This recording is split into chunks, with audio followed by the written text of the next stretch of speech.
Welcome to the deep dive.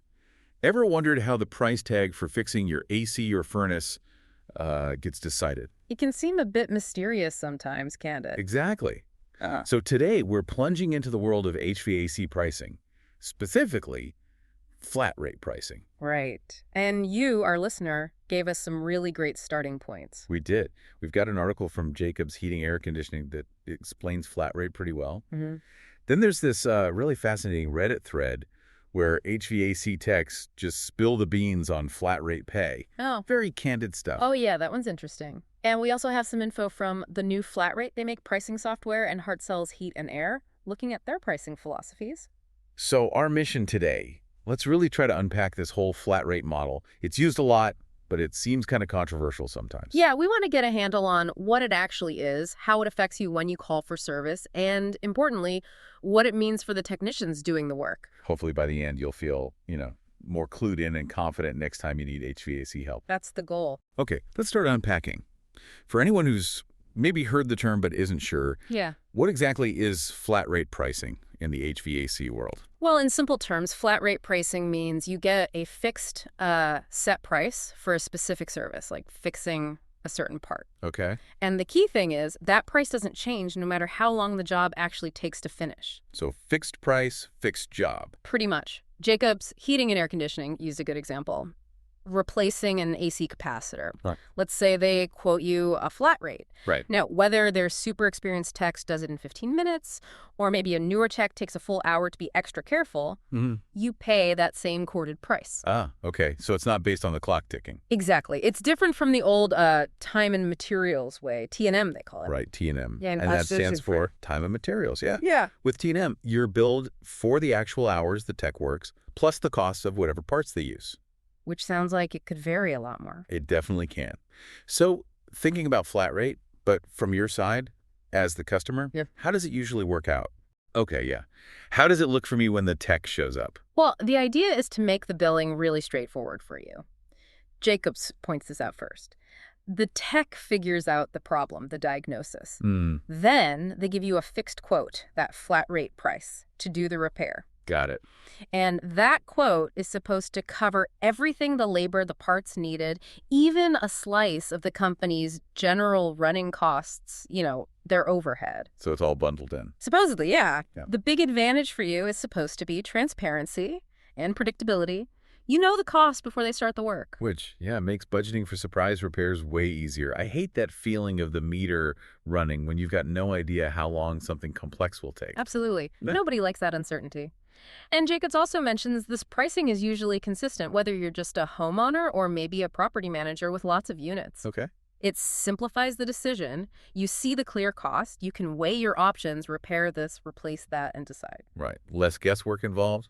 And maybe, just maybe, it builds a bit more trust. If the pricing is up front, maybe you worry less about being, overcharged for time. Okay, so from the customer angle, flat rate sounds, pretty appealing on the surface. Predictable, simple. But what about the techs, the people actually doing the repairs? How does it work for them and for the company itself? That's where it gets a bit more complex, maybe. For technicians and the company, Jacobs suggests flat rate can push efficiency. How so?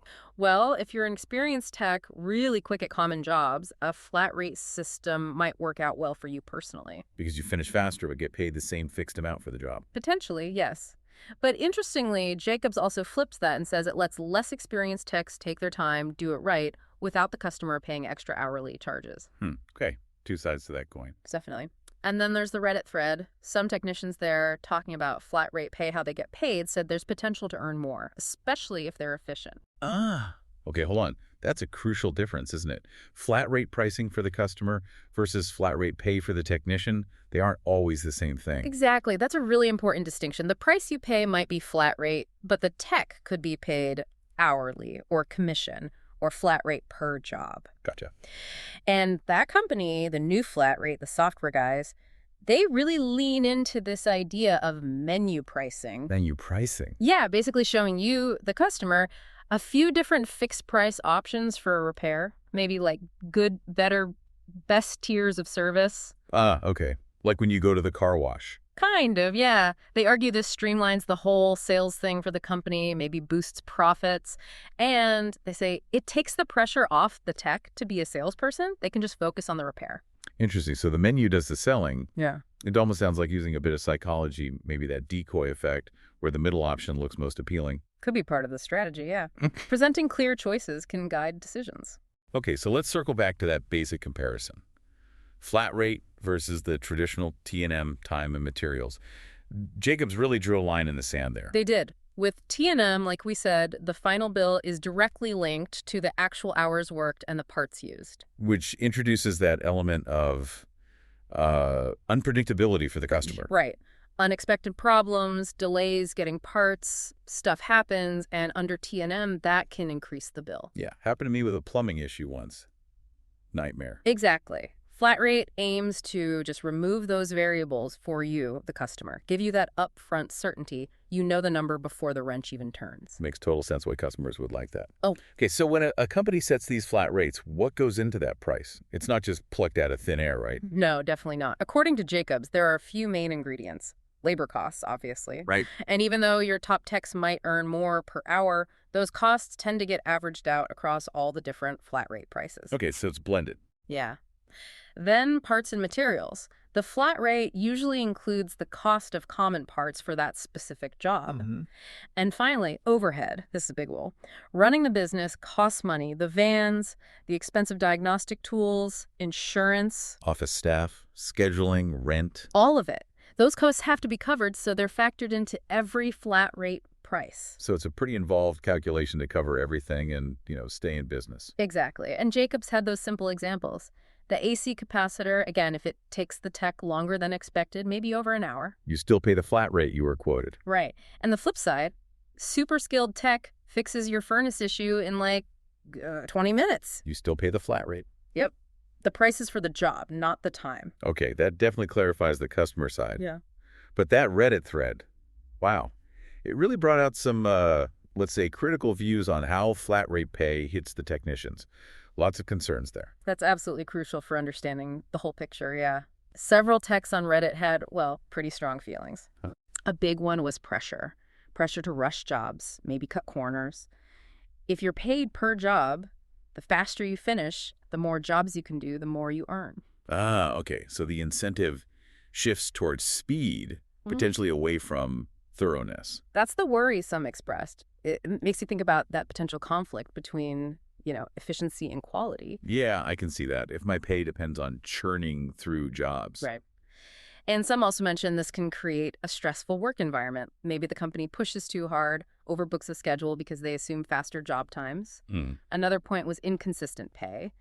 Sure, you might have a great day, knock out a bunch of easy flat rate jobs and make good money, but the next day you get stuck on a really complex time-sucking job, or maybe calls are slow, and your earnings plummet. So income can swing wildly. That sounds tough. Lack of stability. Yeah. And then there's the fairness argument. Is it really fair to pay the same flat rate for a job that turns out to be a total nightmare compared to one that's straightforward? One tech literally said, every job is different, so a one-size-fits-all pay structure feels off to some. I get that. Every house, every system has its quirks. Exactly. Plus, what about all the unpaid time? Stocking the van, tool upkeep, driving between jobs, sometimes long distances. Techs raised concerns about not being compensated for that essential time. Oof. Yeah. That adds up. And, there was some sentiment that maybe flat rate pay benefits the owner more than the worker bees out in the field. And one more callbacks or warranty work. If something goes wrong and the tech has to go back, how are they paid for that extra time under a flat rate system? Some worried it wasn't adequately covered. Wow, okay. Those are some really serious points on the tech side.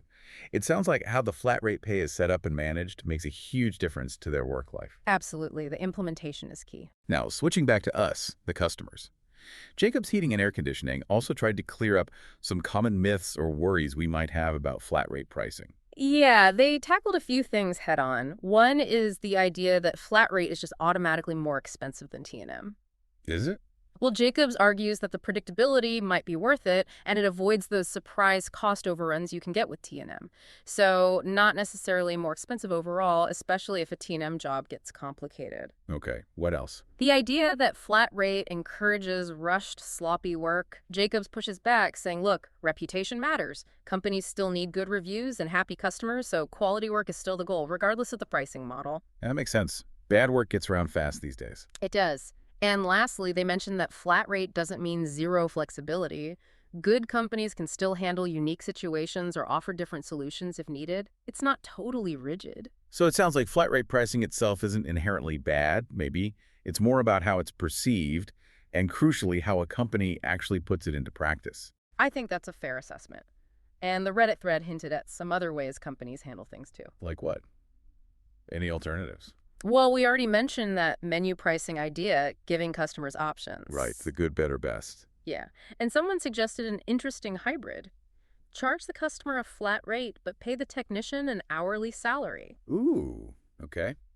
How would that work? Well, it could give the customer the price certainty they like while giving the tech more income stability, addresses that big concern from the Reddit thread. But maybe complicates things for the company managing payroll and productivity. Potentially, yeah. Trade-offs everywhere. One user also said flat rate works best when techs have some flexibility to adjust pricing for really weird or complex jobs.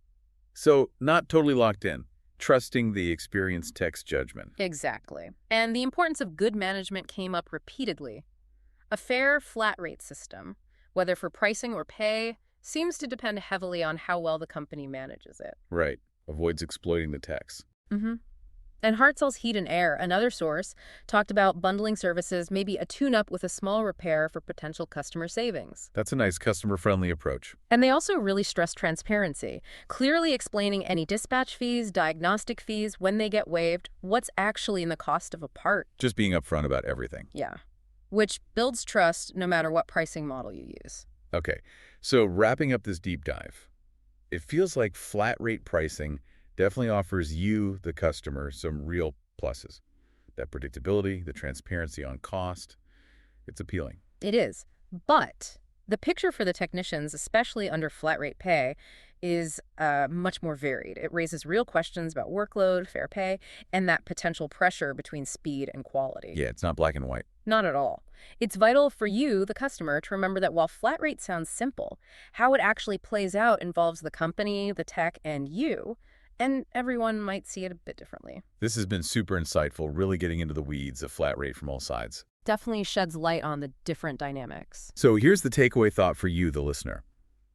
Thinking about all this, the company setting prices, the tech's experience with pay, your own need for good, fair service, what questions should you maybe ask next time you need HVAC work done? How could understanding these different angles help you make better decisions, maybe even, navigate the service call more effectively? Something to chew on. Thanks for joining us for this deep dive.